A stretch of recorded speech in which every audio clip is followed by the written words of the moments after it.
Welcome to the first Aloha Friday recording for the new year. Happy 2021. Hau'oli makahiki ho. Isn't that beautiful? Everything sounds so much better in Hawaiian. I think so, and you say it so well.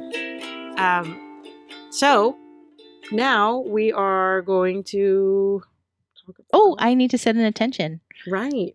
I have to set an intention. Okay, so because it's the new year, I want to just say I want to wish all of us a very wonderful 2021.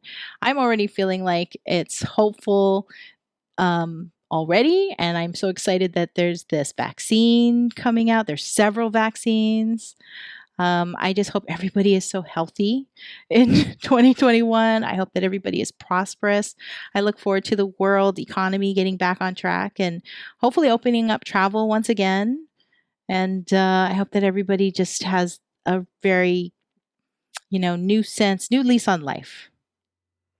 Yeah, I think a lot of people are saying they want to kind of reinvent themselves. Of course, they want the same things, having the world basically put back on the track that it was on.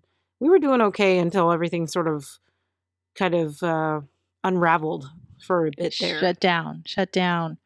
Well, I was trying to be a little bit nicer and say unraveled, but things unraveled. We shut down. We're still kind of in that shutdown phase. But hopefully things start rolling back up around the summertime, because I feel like, that's when all the winter sort of cold and flu and all those things go away, and hopefully COVID will follow. But it's been a really interesting year. I'm glad to shut the door on it. With 2021 on the horizon, looking back, what is the most profound and meaningful event or basically something that has happened in 2020 that was wonderful and amazing? Could you share that with us? So in 2020, as everything was shutting down, I was just so grateful to have my family all come back home. And in that quarantine time, we all just kind of rebonded and reacquainted ourselves as the new individuals that we are. My children are older now, and it was just so rewarding to spend that time together as a family again. And if I'm grateful for anything, it's just that they're healthy. We're all healthy, and even in the middle of all of this and the scariness of just going out to get your groceries, just because of the potential of catching the coronavirus was so scary. But we came together and we made it work, and now I'm just so excited that I got to see this part of my children's lives. And I'm excited to see us, we're all kind of reinventing how we're going to go forward. And that actually, even this podcast came out of that. It was like I was in the middle of reinventing another online business, but this is actually so exciting, and I'm really having a great time. And it wouldn't have happened without coronavirus and the shutdowns and you being available all of a sudden. Right? I can't think of an actual world event that occurred that was like super positive for everyone. Like everybody it's almost like the Olympics, or like, I don't know, something amazing happens, like where everybody kind of comes together. Somebody said the other day, the only way the world will come together is if we have a common thing that we have to face an adversity together. And I thought that was really interesting, because we as a world have come together several times, but it's really the Olympics. That's the one thing that really sticks out for me, because we are celebrating every country and athletes that are representing us, but also representing different identities as well. And and that is a time of acceptance, and everybody's like basically on the same playing field. And so I think we missed that when Tokyo Olympics got delayed for a year, is that we didn't have that for 2020 to come together, root for our countries, root for other countries too. I mean, there's plenty of us who Yep. watch other sports in other countries that we're just like such diehard fans for, and we didn't get that. And so that's why I'm having a hard time recalling events. I mean, most of the events I watched, uh, they were basically isolated to that country. So a lot of countries Mhm. were just having their own events that were only open to people who either pass quarantine or live in that country. So a lot of Yeah. our US athletes were competing against each other, but they don't get to compete against other people before they go to the Olympics. So it's such a different year for everything everywhere. And I was just hoping that you would be able to think of something, because you're usually super on it with the positivity vibes and things. Oh my god, I do know. The environment around the planet has gotten so much healthier. It really has. I mean, the sections of uh, our oceans have cleared up and the coral reef has been coming back. It's been absolutely beautiful. There's been wildlife coming back in certain areas. I actually am really excited that there was a little bit of healing for the planet. I remember seeing pictures of like major cities around the world that have smog problems and how the air is clear and clean. Yeah, I think, well, just like everybody, even our electronics, we all need a reset sometimes or a break. Mhm. And I remember looking at some of the pictures of Hanama Bay, Mhm. and when they shut it down, I mean, it came back. The wildlife reclaimed what was theirs, and it makes me kind of sad that they're opening up again. But at least Hawaii did ban sunscreens with like two chemicals in it that are known to destroy the reef, and that would be really Yeah. great, in the future. And hopefully, with the pandemic and everything, we sort of take a step back and look at the environment, and maybe it does need a break every so often, or a limitation on how many people can be in a certain area, because it's beautiful, but once it's gone. Yeah. We have to take care of it. We definitely do. Um I think a lot more people are have changed and shifted their whole careers to be more work at home, and I think that's going to actually help to keep the environment um, keep healing and not put be such a heavy footprint on our planet. Almost everybody I've Um, talked to, though, who work at home, they miss their offices. And what's really funny is when they were going to their offices, they were always like, I don't want to go to my office. I don't want to go to work. mhm, I would love to just work from home all the time. And now that they're working mhm, from home, they're like, I want to go to work. I miss seeing people. I miss grabbing my morning coffee. I was like, why don't you just go to your kitchen and grab your morning coffee? It's not the same. I'm like, mhm, well, not all of us have the luxury of working from home. mhm. Almost like, I mean, the majority of jobs, when I think about it, not a lot of them can be done from home. Like the whole economy would shut down if we were all working from home. True. I don't even know who would be running the hospitals or. Yeah. Well, I think that that's why you choose a career path that's in alignment with who you are. So, if you want to be at home, then reinvent your life so that you can do it. I mean, there are job opportunities in every field at the moment to work at home. It's true. And I think a lot of the economies around the world are going to offer that in some aspects. So, don't give up on it if that's what you like. You can work for different companies, even internationally. You know, everybody has a skill set, everybody needs something, and, everybody has their own unique talents that many businesses could absolutely benefit from. So, why not? Why not take that leap and reinvent yourself? I know a lot of people are trying to take up Hawaii's offer to have a free round trip ticket if they stay there for 30 days and work remotely. And like the Cayman Oh, Islands said that if you make over $100,000 a year, you are more than welcome to come down there and live there, because everything's so shifted to remote, work, that a lot of these exotic vacation places are suffering because they don't. A lot of people moved away from Hawaii, especially mhm. with Waikiki shutting down and there's no more restaurants, or the restaurants are closing. It's very hard to keep people living there because of the cost of living. So they're trying to Yep. get people from the mainland to come over and work because the internet is great over there. All the Yep. We have good telecommunications and internet. such. Yeah. So, I mean, it's different though. I caution some of my friends who are working remotely who are like, I'm going to go live in Hawaii. It's going to be great. I'm like, but don't expect it to be the Hawaii you used to know, because a lot of the places that were like really great are not there, or they're shut hmm down. I mean, Yeah, unfortunately, the big shutdowns, we lost a lot of businesses, a lot of long time businesses. They just couldn't make it. yeah, it's so hard when I think about all the small shops that I would go to or go up to the North Shore and there's those little boutiques and things. They didn't make it. I mean, it was just hard to get. What, you have so many tourists go every year. What is it, like 2, 3 million or more?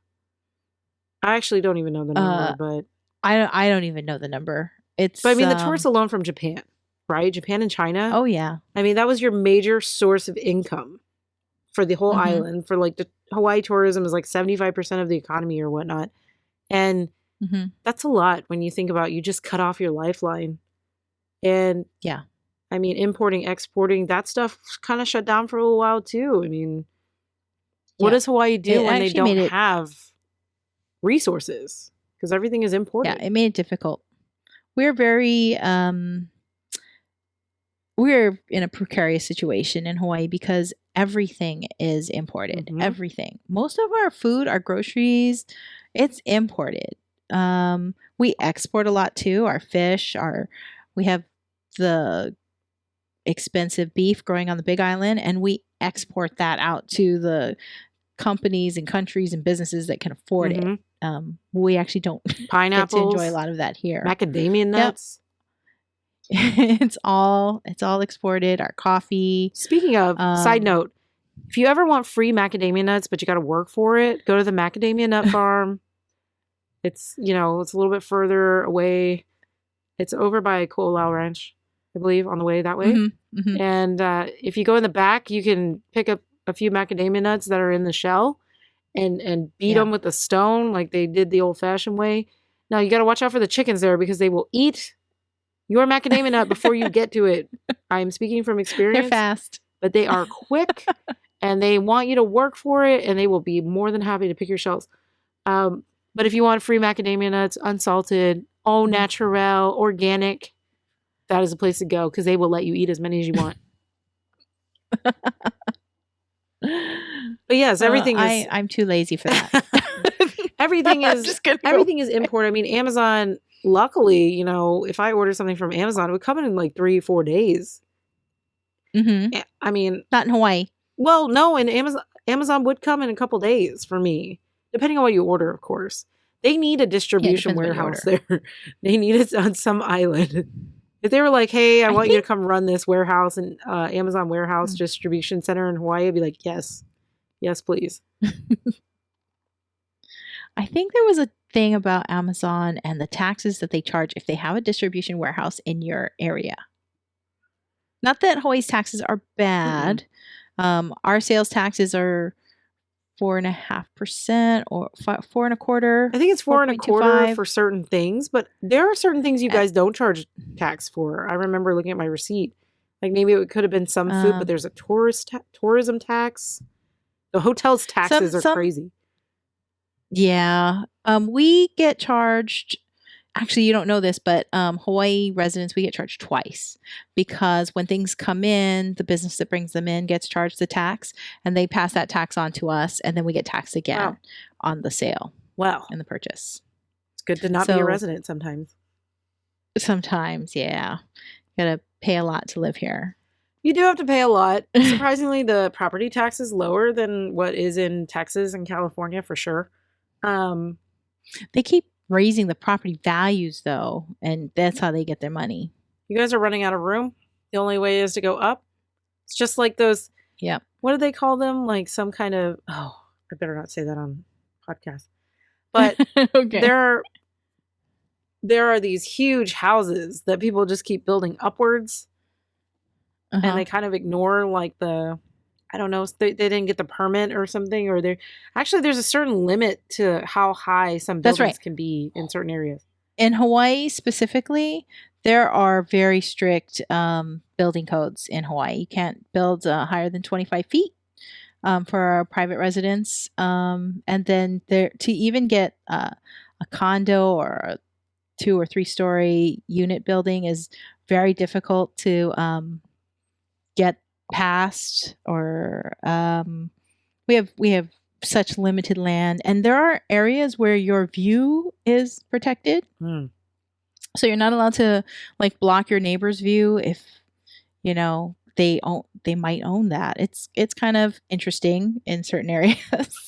I remember down in Kailua, they were building some condos, and then they were looking to build Hmm. more, kind of on that corner of what's that back street? It's not Oneava, but the other street with the speed humps or whatever. Uh, it's not. Is it Hamakua? Maybe Hamakua Street. I there was yeah like a corner they were going to build like a bunch of condos there. It was kind of the sketchy area. yeah yeah. They couldn't because they found out it was like it's like wetland protected. Oh, Can't build on wetland protected. I got to say thank you to President Obama. He did a lot of protections of lands around the islands, and our islands they extend quite far, and there are all of those little islands. They're all protected under like nature preserve or something. gotcha. Well, there's a lot of I think there's a lot of like remnants from the war as well. So the islands can be very dangerous, like the further ones out. Yeah. Yes, And I mean, you don't want to be going over there. even in Kailua, like the bay, like off of Lanikai and all that, there's like a down plane out there that you can dive That to. sunken airplane is was around wartime, but it wasn't actually shot down. It just crashed. It was an engine failure, and the pilot bailed, and they had to like go retrieve all the ordnance that was on it Hmm. and all the things off of it. But it's only about 20 feet deep, so really easy to dive down and see it. Especially on a calm day. It's scattered, yeah, on a calm day because it's in the surf zone. Yeah. So you can't It'd be super you flat can't really that go day. diving for Yeah. it. Yeah, it's got to be a flat day. Early morning is best. Low tide, of course, also best. Mhm. There's definitely so Mhm. many different things you can do. I remember surfing in between the Mokes. So there's these twin islands that are out there and they're called the Mokaluas, but we call them the Mokes. Mhm. And I loved surfing between them on the one man. But I remember Uh-huh. eating it one time on a wave, like just hoolied, like hot mess, trying to find land again. But it was some good times. I have a scary story Okay. of surfing over there. So it was like we had 4 canoes out. We had our morning group, and we were out surfing, and we were having a great time. In my boat, we only had uh, we only had four out of 6 people, so we had 2 empty seats. But because it was 2 women, 2 men, we had enough power to surf. And I remember we were catching the best waves, and everybody was jealous of us in the other boats. And all of a sudden, we were coming around to line up for another one, and we had just we were just getting there, and this one wave went down, and we were in the trough of it as all of a sudden this wave just was there, Uh-oh. I'm and like, uh-oh. it was an uh-oh. And the girl and lady in front of me, I was like, oh my God, please paddle. Just paddle, paddle. We're just gonna go somewhere. But there was nothing. It actually scooped us up. And we so the bottom of our canoe is coming up. And when it came down, we crashed upside down head Oh first. no. That's the Yep, worst. that one hurt a lot. And I swear, so if our canoe was standing up on it, it was as long as our canoe. And our canoe is 40 40 feet, yeah. long. So 45 feet. But I don't know how they measure the surf heights actually. I So you forget. went vertical. It's like we weren't vertical. We were sideways to it, and it came and it scooped us up. Oh, okay. So it kind of flipped you like a pancake. It flipped us Like like a straight up pancake. Yeah, we hooly got hooly sucked up. chicken. Like no lie. Yeah, as it's sucking water up, we got sucked up into it, and then we went all the way to the top, though, and then it came down like the worst roller They call coaster it the ride Hawaiian ever. roller coaster. Like waves are Hawaiian roller Yeah. coasters. That's hilarious. I could just imagine that. If I was watching that occur, I'd be like, oh, the hooly hooly chicken right there. Who wants breakfast? How deep do you think the inside of the canoe hull is? Maybe At least a foot. 2 feet? At least a foot and a half. Yeah. So I initially, when I came up, I went up on the inside of the canoe, and I thought there would be a pocket of air. No. There's no pocket of air. It was all water. And so I come out. At least you were calm enough to come out. Like most people would just drown. They would give up. No, when I hit ground the first time, my feet hit the sand. And so that's like at least 20 That's a feet panic. deep. It was because it was a long way to swim up. And so when I swam up and I popped up inside of the canoe, I was like, what the? Where's the light? There's no air. Dead? Where's the air? That's why when we in that other story when we were flipped, that's why I'm going to call her Apple. She was like, I'm blind. I'm blind. Like I can't see. And I'm like, dude, you're under the boat. Like relax. But she had a pocket of air. She must have had a pocket of air because she totally was screaming. And I was like, dude, I'm right here. It's fine. You're good. You're inside the boat. You're good. Get you're out. good. Come on. Swim. Yeah. So I swam out from underneath that boat. And as soon as I looked up to gasp air, another wave pounded me in the face. And I went back down. I was like, and you're touching the ground. You know what? I have never flipped and touched the ocean floor. So that's really actually very scary because you just never know how deep you are in the ocean. And I mean, anybody knows if you try to dive, like you feel that pressure, Yeah. Because, and people are, it's always, very, what is it? Just, it's hard to estimate like how deep you are until you start feeling how much pressure is like pushing on you when you go down. And it's really hard on your lungs. I mean, especially when we were training and stuff. I remember one time just for fun, Apple and I would grab a rock and we would like walk under the water. That's hard stuff. It's hard work. That is hard. Scary. That's crazy. I hate doing those. But I understand now, and I really appreciated all the damn sprints that we did for hours and hours and hours. Because if it wasn't for that kind of training, I don't think my lungs would have handled it. Probably not.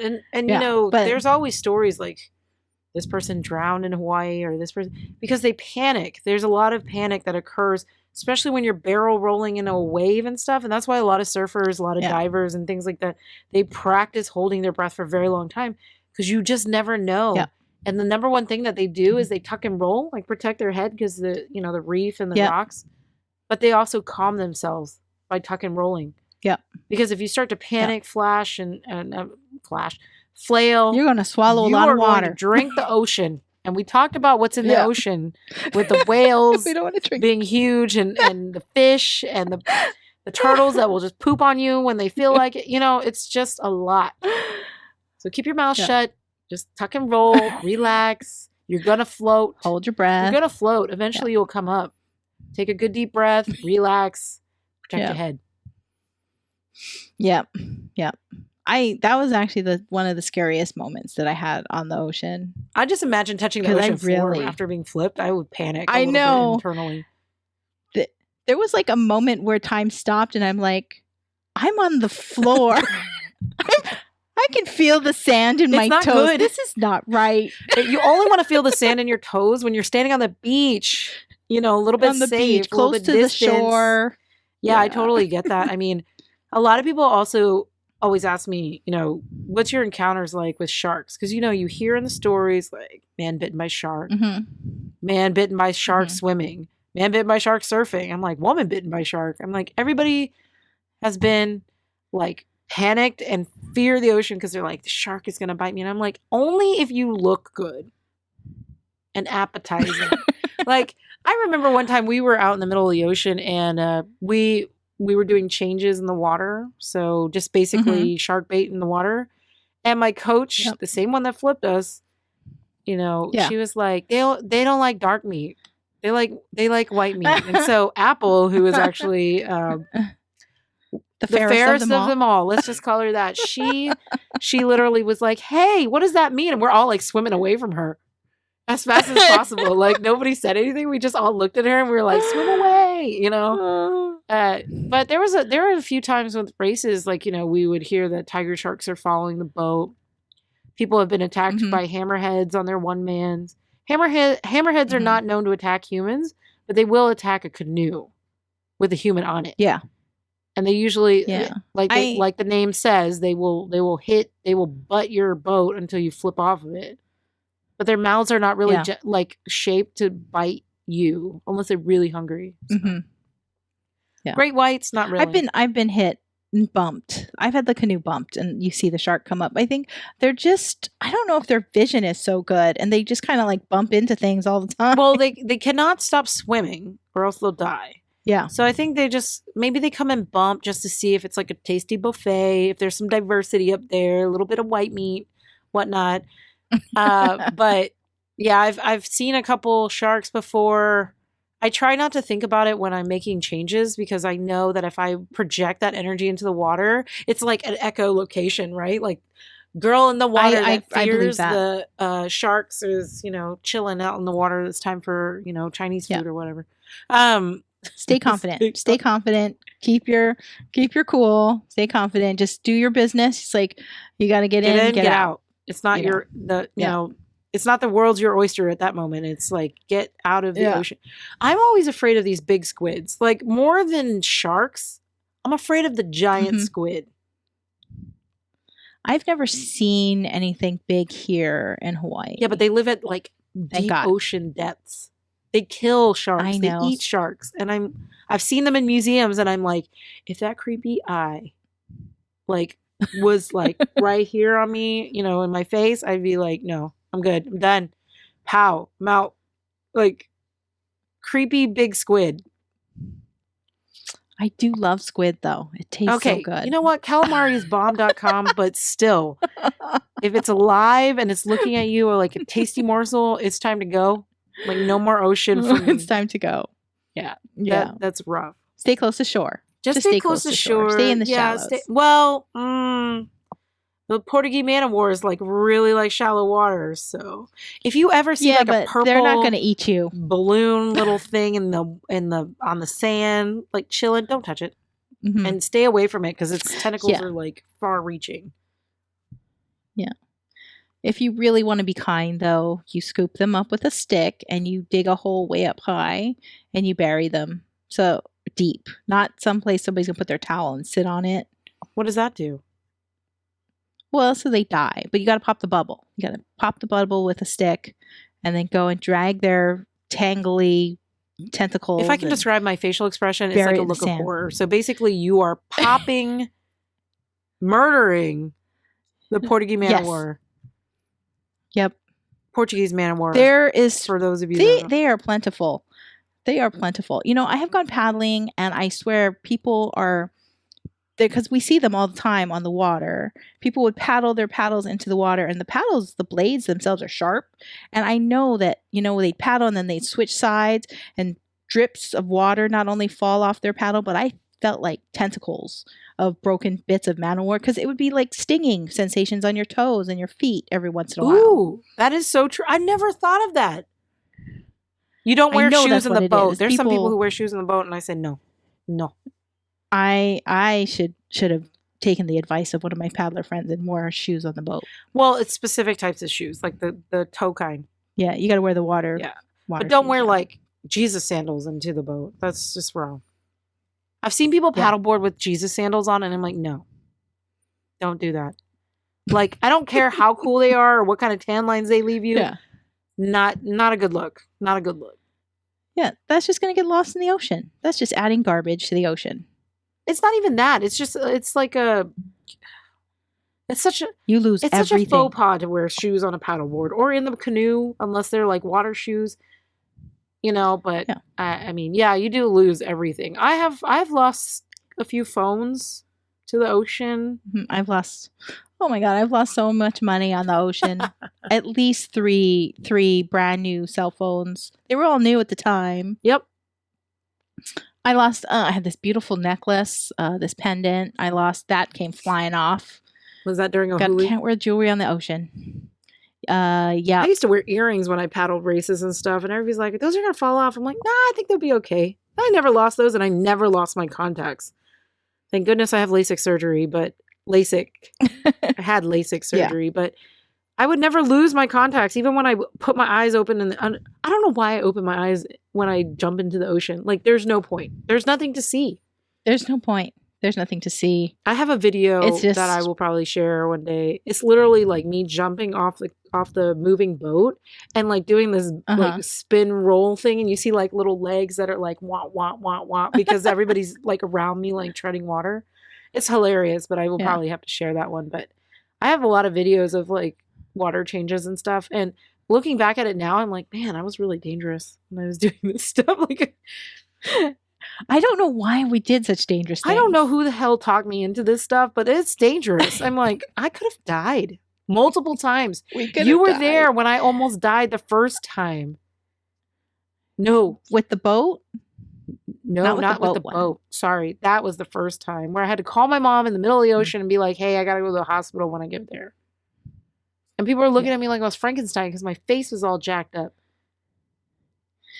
Good thing you didn't attract any sharks with all that blood. There was a lot of blood on the boat. It was bad. It was like real bad. I wasn't bleeding. I was like internally bleeding, but there were people who were like banged up, cut up, and I remember her name, she goes by Consti. She like flew off the back of Mhm. the boat and we lost her for a little while. I mean, the ocean is a scary place. And then you're like going by China walls and you're hearing everybody crying because it echoes off of Yeah. China walls, and you're like, oh my gosh, Yeah. everybody's gonna die. We're all gonna die. Yeah. The ocean Yep. is unforgiving at some points.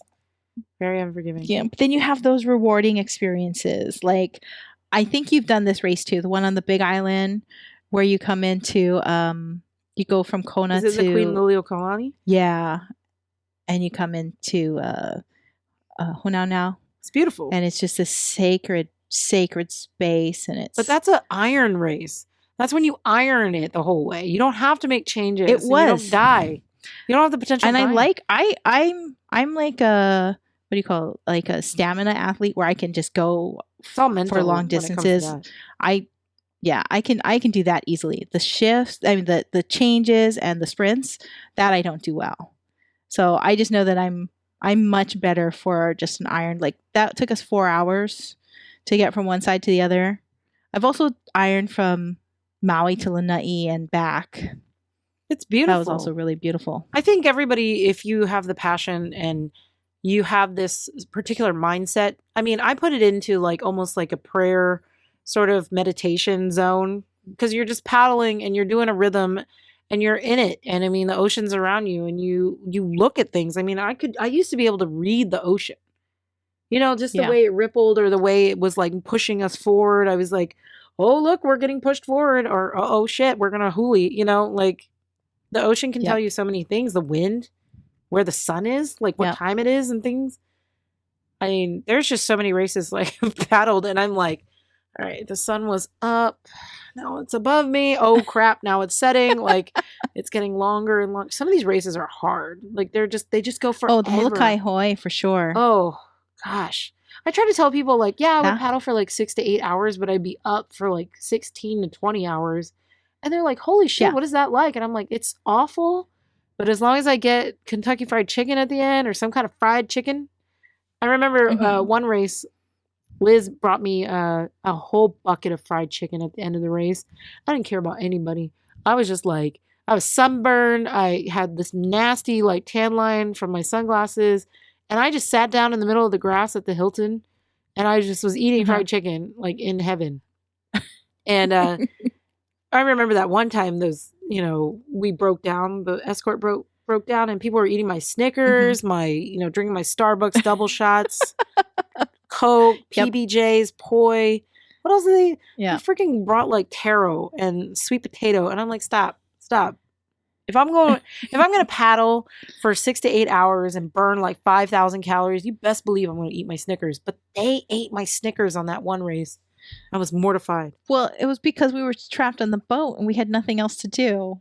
And I did look at them and say, "Hey, those were yours." They didn't care. They'd have to They didn't give a answer to shit. you. They don't care about me.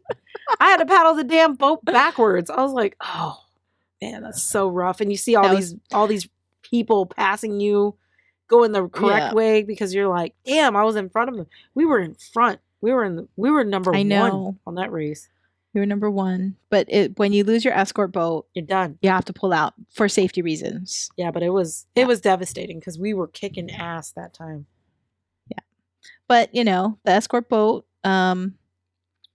should have been in better condition. That's the same boat that almost killed me, though, That's the same boat. That boat. They like that boat. That boat will forever live in my memory of 1, breaking down, 2, almost taking my life, and 3, I think it did survive 1 Molokai race. But I was like, this boat and I do not have a good relationship. Like it was with me the whole time for my entire paddling throughout all career. those seasons. But that boat has a particular special place in my heart for almost killing me, but taking me through several seasons of paddling, which were probably the best times of my life. Because it was fun, it was a workout, and you bonded with really good people. Yeah, I have to say, I met the most amazing group of powerful women doing paddling. Men too, but really a lot of beautiful people. Yeah. Well, that was unexpected. I wasn't expecting to talk about paddling again. It always creeps up. It always creeps up. It does, but if you want to learn and hear more about it, we're gonna keep on having these Aloha Friday Pauhana discussions. We hope you join us and bring your drinks. And Happy New Year, and we are wishing everyone the very, very best, sending good vibes out there. Check us out at mytaisatsunset.com, Facebook, Twitter, Instagram, and everywhere you find your favorite podcasts. Thank you for always supporting us. Thank you, everybody, for listening to us. And until next time, ahui ho.